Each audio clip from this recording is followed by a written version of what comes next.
गोला गोकर्णनाथ विधानसभा उपचुनाव में बीजेपी एक बार फिर से जीत का परचम लहराकर विपक्ष को साफ संदेश दे चुकी है। गोला सीट पर सपा की साइकिल बुरी तरह से पंचर हो गई है और उसे पिछली बार से भी बड़ी हार का सामना करना पड़ा। बीजेपी प्रत्याशी अमन गिरी अपने पिता का वर्चस्व कायम रखने में सफल साबित हुए।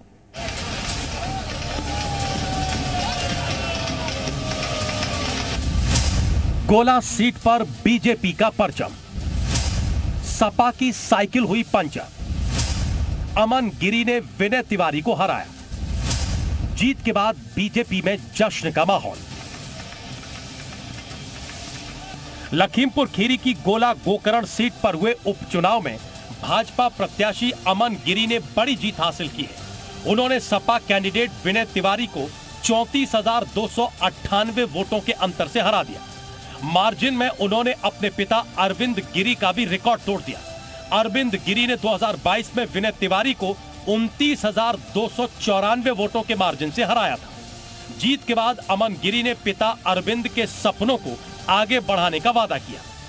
पूरे कार्य में काफी बार बोल चुका हूं, जैसे कि हमारा शिव मंदिर का कॉरिडोर, छोटी काशी का, हमारी गोला की रिंग रोड हो गई, हमारा गोला का राजेंद्र गिरी स्टेडियम हो गया, उसका पुनर्निर्माण, हमारे बिजवा क्षेत्र में जो बाढ़ का जो जगह आती है उसको पूरा करवाना, ऐसे कार्यों को पूरा कराना बहुत ही ज्यादा जरूरी है, बहुत ही ज्यादा। वहीं हार के बाद विनय तिवारी ने इस चुनाव को सरकार बनाम विनय तिवारी होने की बात कही। उन्होंने कहा कि उधर से पूरा सिस्टम और प्रशासन था, इधर मैं अकेला। ये पूरी तरीके से भारतीय जनता पार्टी सरकार चुनाव लड़ रही थी, तो ये सरकार का रिजल्ट है। क्या अभी चुनाव से कुछ इसका आप कंप्लेंट करेंगे दोबारा? अभी कुछ क्या करेंगे? अब इस पर समीक्षा होगी, हमारे जो राष्ट्रीय नेता हैं उन लोगों से बैठ के बात होगी।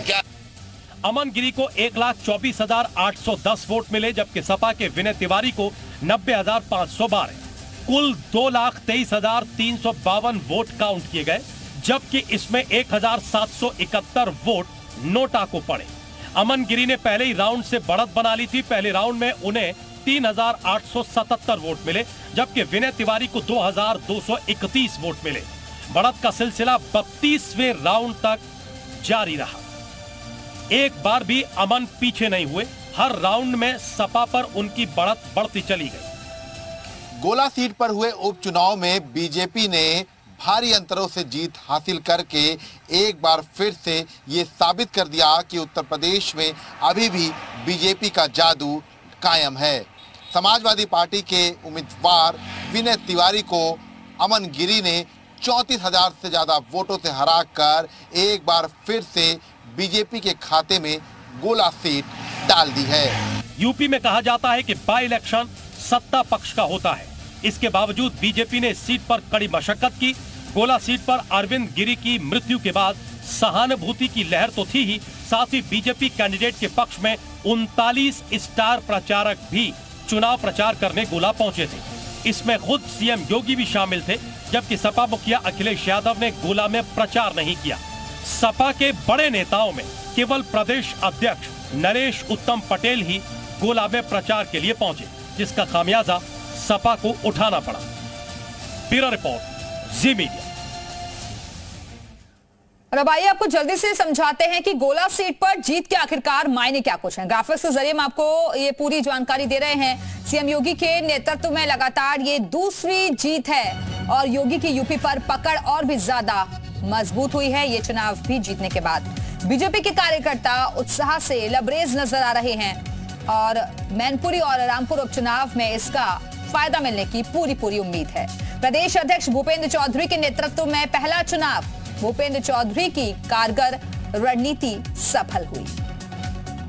उधर गोला विधानसभा उपचुनाव के नतीजे आने के बाद सियासत भी शुरू हो गई है। सपा अध्यक्ष अखिलेश यादव ने बीजेपी पर जोरदार हमला बोला और कहा कि बीजेपी सरकार ने लोकतंत्र को पराजित किया।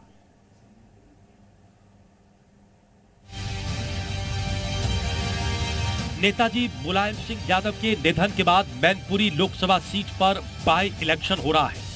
इस सीट पर 1996 से सपा का एक छत्र राज है। सपा के लिए घर की सीट माने जाने वाली मैनपुरी लोकसभा क्षेत्र से मुलायम सिंह यादव ने इस्तीफा दिया तो यहां से धर्मेंद्र यादव और फिर तेज प्रताप सांसद बने। फिर 2019 में मुलायम सिंह यादव खुद सांसद रहे। अब उनके निधन के बाद पार्टी के सामने इस सीट को बचाए रखने की चुनौती है। यहाँ से परिवार के कई सदस्यों का नाम चर्चा में है। इसको लेकर आज अखिलेश यादव ने पार्टी के पदाधिकारियों के साथ करीब 3 घंटे तक मंथन किया। पिछले दिनों शिवपाल यादव ने भी इस सीट से चुनाव लड़ने का ऐलान किया था, लेकिन नेताजी के निधन के बाद शिवपाल और अखिलेश के बीच की दूरियां कम होती दिख रही हैं। अभी शिवपाल इंतजार की मुद्रा में है। अब अखिलेश यादव पर है कि वो परिवार और राजनीति के बीच किस कदर सामंजस्य बनाते हैं। पार्टी पूरी तरीके से चिंतन और मंथन करके एक मजबूत उम्मीदवार देने का काम करेगी, क्योंकि ये सीट समाजवादी पार्टी के राष्ट्रीय संरक्षक रहे। हम सब के नेता आदरणीय मुलायम सिंह यादव जी के निधन के उपरांत खाली हुई इस सीट पे पार्टी पूरी विचार करके पूरे तरीके से मजबूत उम्मीदवार देने का काम करेगी। उधर मैनपुरी के लोगों के बीच तेज प्रताप की चर्चा चल रही है। वो मुलायम सिंह यादव के बड़े भाई के पोते और आरजेडी मुखिया लालू यादव के दामाद हैं। ऐसे में कयास लग रहे हैं कि तेज प्रताप के जरिए अखिलेश यादव लालू परिवार को भी खुश कर सकते हैं, लेकिन इसके लिए उन्हें शिवपाल यादव को मनाना पड़ेगा। मैनपुरी लोकसभा उपचुनाव की तारीखों का ऐलान हो गया है, जिसके बाद से इस समाजवादी पार्टी में प्रत्याशी के नाम को लेकर मंथन चल रहा है।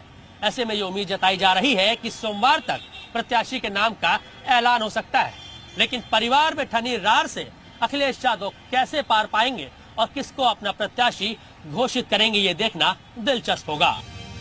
मैनपुरी सीट पर 5 दिसंबर को उपचुनाव का ऐलान होते ही बीजेपी भी एक्टिव मोड में आ गई है। हर चुनाव को पूरी गंभीरता से लेने के ट्रैक रिकॉर्ड के साथ पार्टी नेताओं ने इस बार भी साफ कर दिया कि मैनपुरी और रामपुर में जीत के लिए पूरी ताकत लगाई जाएगी।